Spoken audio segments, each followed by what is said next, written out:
আপনি দেখেন যে বাইরে থেকে বেশ কয়েকজনই আপনার সোশ্যাল মিডিয়া ইনফ্লুয়েন্সার হিসাবে আছেন, তাদের ব্যাপক জনপ্রিয়তা আছে।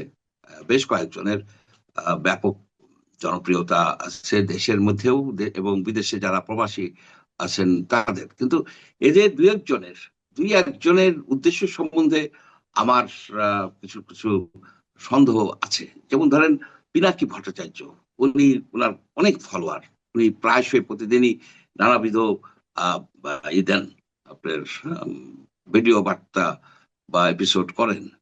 সেখানে আমি একটা জিনিস লক্ষ্য করেছি, ওনার সবগুলি যে উপদেশ বা উনি যেটা দাবি করেন সেটা যদি পালন করা হয় বা ফলো করা হয়, তাহলে দেশে কিন্তু একটা অরাজক পরিস্থিতি সৃষ্টি হতে পারে, হওয়ার সম্ভাবনা আছে। কিন্তু উনি উদ্বুদ্ধ করছেন যে এটা করো সেটা করো, এবং ওনার বেশ প্রভাব আছে।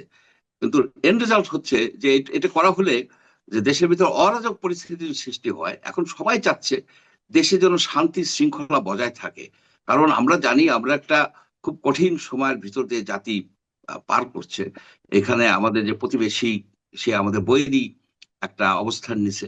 এই সময় দেশের ভিতরে ওলট পালট করাটা কার স্বার্থ হাসিল হবে? এটা আমরা সবাই বুঝি যে ভারতের স্বার্থ হাসিল হবে।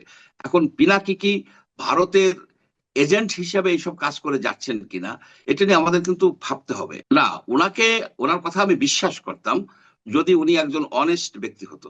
উনি তো অনেস্ট কোনো ব্যক্তি না, উনি সৎ ব্যক্তি না। উনি বাংলাদেশে যে ওষুধ কেলেঙ্কারি করে গেছেন, তাতে বহু লোক মারা গেছে। কালা জ্বরের জন্য একটা ওষুধ ছিল, সেটার নাম ছিল মিল্টোফোসিন।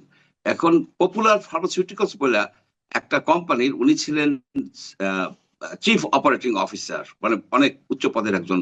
তারা ওই ওষুধটার ভিতরে ময়দা দিয়ে ওই ক্যাপসুলগুলি, মিল্টোফাস ক্যাপসুলগুলি, এই গভর্নমেন্টের কাছে বিক্রি করছে 5,40,00,000 টাকার বড় ধরনের একটা 2008 সনে।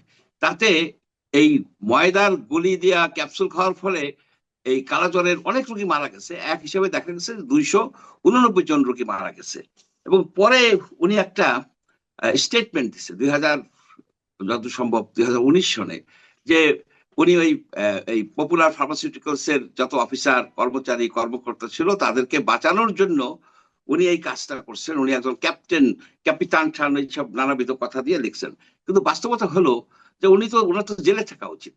আপনি দেখেন যে প্যারাসিটামল কেলেঙ্কারি, প্যারাসিটামলে যে ভুল আপনার যে ডাইথাইল গ্লাইকল দেওয়ার ফলে অনেক শিশু মারা গেছে।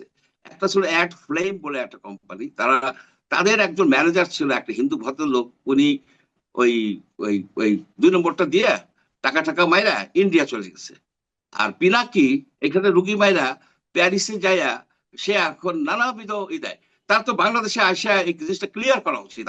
শুনেন, আমরা এই দেশের খোঁজ খবর রাখি, আমরা এখানে খোঁজ খবর রাখি। উনি কি করছে, উনি পপুলারকে বাঁচাইছে কিভাবে সেই সময়? রুহুল হক বইলা একজন হেলথ মিনিস্টার হচ্ছিল আওয়ামী লীগের। রুহুল হক কিন্তু খুব নাম করছে তো দুর্নীতিতে, ব্যাপক নাম করছে।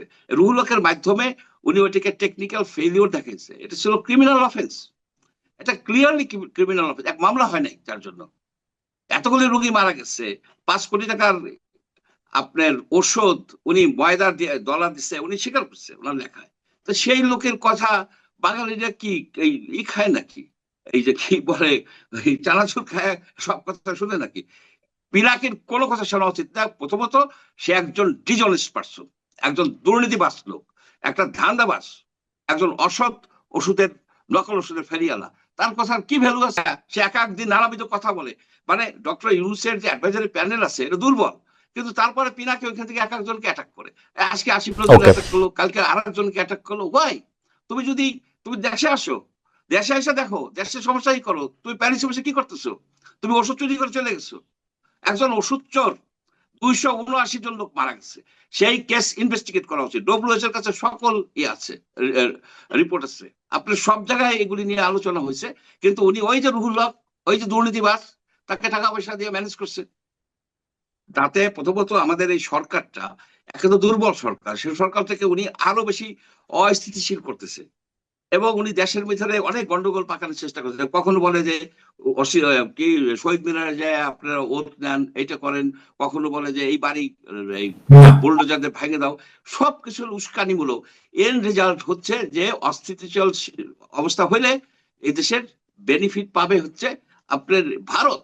সবাই আমরা জানি উনি সেটাই করতে চাচ্ছে। ওনার কথা তো উনি হচ্ছে ডাবল এজেন্ট, দেখাচ্ছে এটা, দেখাচ্ছে এটা। উনি একজন হিন্দু লোক, উনি বিয়ে করছে একজন মুসলমানকে, করতেই পারে, কিন্তু ওনার তো মুসলমান হওয়া উচিত। উনি কি মুসলমান হয়েছে? অথবা তার হচ্ছে হিন্দি হওয়া উচিত ছিল। এটা আমাদের কালচার। আমি মনে করি তার একেবারে একান্তই ব্যক্তিগত বিষয়। কিন্তু বাংলাদেশের যে একটা কালচার আছে, একটা ধর্মীয় যে বিষয় আছে, এগুলি কিন্তু সম্পূর্ণভাবে ইগনোর করে যাচ্ছে। এই লোকের উচিত বলা, ক্লিয়ার কাট পিনাকির বলা হচ্ছে, পিনাকি তুমি কি হিন্দু নাকি তুমি মুসলিম? ওই তো তখন ওই নজরুল সাহেবের কথা বলবে, ওই বলবে যে হিন্দুরা মুসলিম জিজ্ঞাসা কোন জন, এই ধরনের কাব্যিক কথা জানে উনি।